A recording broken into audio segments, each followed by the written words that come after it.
आत्मिक यात्रा कार्यक्रम रे आपनको स्वागत करू।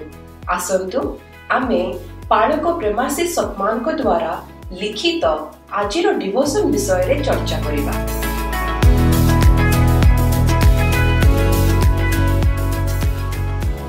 Praise the lord. आजिर ए विशेष आलोचना को समस्तंकु स्वागत। Praise the lord. आज आमे गोटे माने गभीर विषय उपरे कथा हेबा। हां, एटा पालक प्रेमासी सतमनकर गोटे लेखा उपरे आधारित। अच्छा, मुख्य कथा हेउछि आम जीवन रे ए जो सब कठिन परिस्थिति विशृंखला से सब भितरे परमेश्वरंकर सुरक्षा आ उद्धारर प्रतिज्ञा केते दृढ़। हां, एटा बहुत गुरुत्वपूर्ण प्रसंग। कारण प्रश्न तो उठे, ए जो अशांत दुनिया, हां, एथिरे आशा अछि कि माने प्रकृत आशा, विशेष करी जेतेबेले आमे शत्रुर फांद कथा सुनु ना, एकदम आउ पालक सतमनकर लेखा आमको सीधा नहीं जाए गीत संहिता 91:3 पाखकु। ओहो, सेथि कोन लेखा अछि?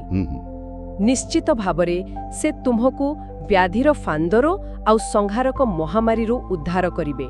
वाह, एई निश्चित भावरे शब्दटा एथिरे बहुत ओजन अछि परा। हां, बहुत गुरुत्वपूर्ण, कोनसी संदेह नाही। आउ ता सहित मो मन को आसुची जोहान 10:10 रो कथा। हां, ठीक लेखारे भी अछि। गोटे पटे शैतान चोरी बध विनाश, आरे पटे जीसु जीवन आउ से भी प्रचुर जीवन, एकदम विपरीत। तेबे आसंतु एई दुईटा शक्ति आउ परमेश्वरंकर सेई निश्चित प्रतिज्ञा को टिके भलो भाबे बुझिबा। हां, प्रथमे समस्याटा कोन सेइठु आरंभ करिवा। देखंतु, लेखा अनुसारे ए जो जगतर भंगा अवस्था, यार मूल कारण तो आदम को अबाध्यता। हां, सेइठु तो आरंभ। आउ यार सुजोग नै कि शैतान एमती कहिले गोटे अदृश्य शासक परि काम करूछि। अच्छा, पालक सतमन ताकू तुलना करिसंती जणे कोन कोंती दक्ष पक्षी धराळी सहित व्याध। ओहो, व्याध जे फांद बसाए। हां, जेमिति गोटे व्याध चुप चुप करे बुद्धि खर्च करे फांद पकाए, जहा सहजरे जना पड़ेनी। शैतान भी सेमती आम जीवन रे अलगा अलगा समस्या, प्रलोभन, विपदर फांद तैयारी करे। आउ ए फांद गुड़ाक तो आमे सतरे देखुचे। हठात दुर्घटना, केतेबेले भयंकर रोग, घरे कली झगड़ा, टंका पैसार असुविधा, एपरिकी बड़ स्तर रे देखिले युद्ध मारपीट, जेमिति इस्राएल गाजा रे चलीछि। केते दुखद। हां, लेखा कहूछि ए सब कोन केवल संजोग ना, एहा पछरे शत्रुर सेई विनाशकारी हाथ अछि। ए चित्रटा वास्तव रे टिके भयानक लागुछि सता। हां, ताहले एमती स्थिति रे आशा कोठु आसीबो? एइटी तो आसुजे सबुठु बड़ कथा। एई अंधार भितरे ही जीसुंको आसीबाटा गोटे बड़ आशार किरण। अच्छा, लेखा ए कथा स्पष्ट करूछि जे शत्रु एबे जदियो बहुत काम करूछि, तार हारिबाटा पक्का। निश्चित। हां, भविष्यत पाई गोटे जबरदस्त प्रतिज्ञा अछि। 1 कोरिन्थियन 15:26 कहूछि, शेषरे मृत्युर भी विनाश हेबो, से हेउछि शेष शत्रु। वाह, एहा तो बहुत बड़ा आश्वासना। किंतु हां, कोंतु से शेष विजय तो आगु को अछि। एबे तो आमे ई दुनिया रे अछु। हां, अछु। एठी जोहान 17:16 से वाक्यटा मने पडुछि, आम्भे जेपरि जगतर नुहु सेही परि सेमाने मध्य जगतर नुहंती। एहार माने कोन?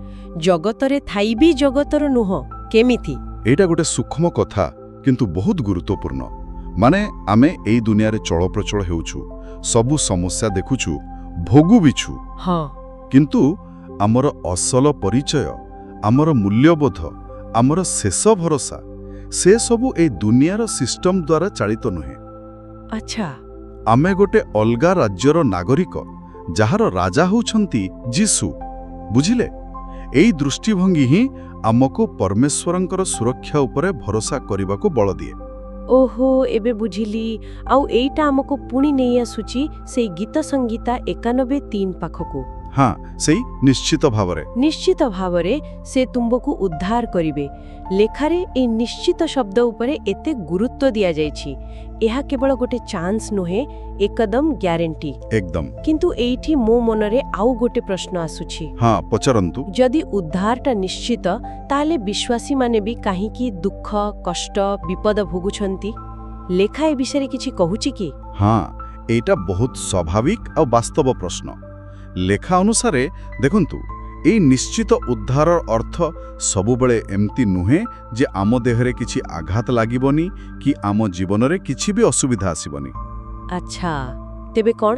ବରଂ ଏହା ବେଶୀ ଗୁରୁତ୍ୱ ଦିଏ ଆମର ଆତ୍ମିକ ସୁରକ୍ଷା ଉପରେ, ପରମେଶ୍ୱରଙ୍କ ସହିତ ଆମ ସମ୍ପର୍କର ସୁରକ୍ଷା ଆଉ ସେଇ ଶେଷ ବିଜୟର ନିଶ୍ଚିତତା।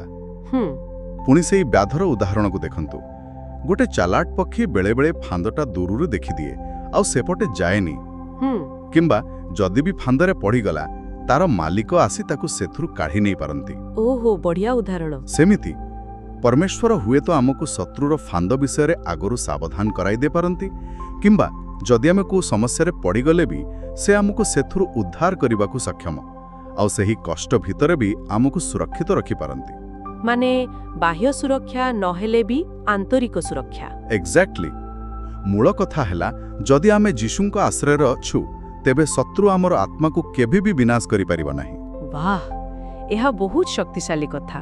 ମାନେ ଆମ ଦିନଦିନିଆ ଜୀବନର ସବୁ ଚାପ, ଅନିଶ୍ଚିତତା ଭିତରେ ପ୍ରକୃତ ଶାନ୍ତି ଆଉ ନିରାପତ୍ତା ବାହାର ପରିସ୍ଥିତିରେ ନୁହେଁ, ବରଂ ଆମ ଉଦ୍ଧାରକର୍ତ୍ତା ଯୀଶୁଙ୍କ ସହିତ ଆମ ସମ୍ପର୍କରେ ଅଛି। ସଠିକ୍। ସେହି ଆମର ପ୍ରକୃତ ରକ୍ଷାକର୍ତ୍ତା। ତେଣୁ ଆଜିର ଆଲୋଚନାର ସାର କଥା ଏଇଆ, ଏଇ ଯୋଉ ଭଙ୍ଗା ଦୁନିଆ, ଯୋଉଠି ଅନେକ ସମୟରେ ଡର ଲାଗେ, ସେଠି ପରମେଶ୍ୱରଙ୍କ ପ୍ରତିଜ୍ଞା ଗୋଟେ ମଜବୁତ ନଙ୍ଗର ପରି। ସେ ନିଶ୍ଚିତ ଭାବରେ ଉଦ୍ଧାର କରନ୍ତି, ଆଉ ତାଙ୍କ ଉପରେ ବିଶ୍ୱାସ ରଖିବାଟା ହିଁ ଆମର ସବୁଠୁ ବଡ଼ ସୁରକ୍ଷା କବଚ। ଏକଦମ ସତ।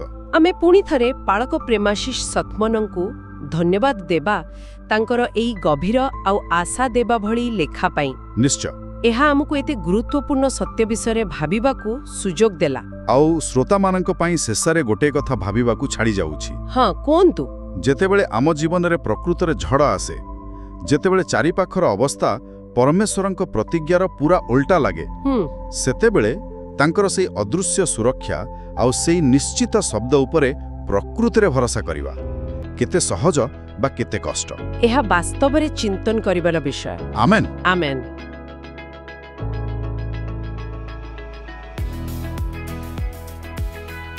ଆଜି ଆତ୍ମିକ ଯାତ୍ରା କାର୍ଯ୍ୟକ୍ରମରେ ଯୋଗ ଦେବା ପାଇଁ ଧନ୍ୟବାଦ, ଯେଉଁଠି ଆମେ ପ୍ରତିଦିନ ପରମେଶ୍ୱରଙ୍କ ବାକ୍ୟ ଆଲୋଚନା କରୁଅଛୁ। ଯଦି ଏହି କାର୍ଯ୍ୟକ୍ରମ ଆପଣଙ୍କୁ ଆଶୀର୍ବାଦ ଦେଇଅଛି, ତେବେ ଏହାକୁ ଆପଣ ଫ୍ୟାମିଲି ଆଉ ଫ୍ରେଣ୍ଡସ୍ ହ୍ୱାଟ୍ସଆପ୍ ଗ୍ରୁପରେ ସେୟାର କରନ୍ତୁ। ଆସନ୍ତାକାଲି ପୁଣି ଦେଖା ହେବା। ଧନ୍ୟବାଦ।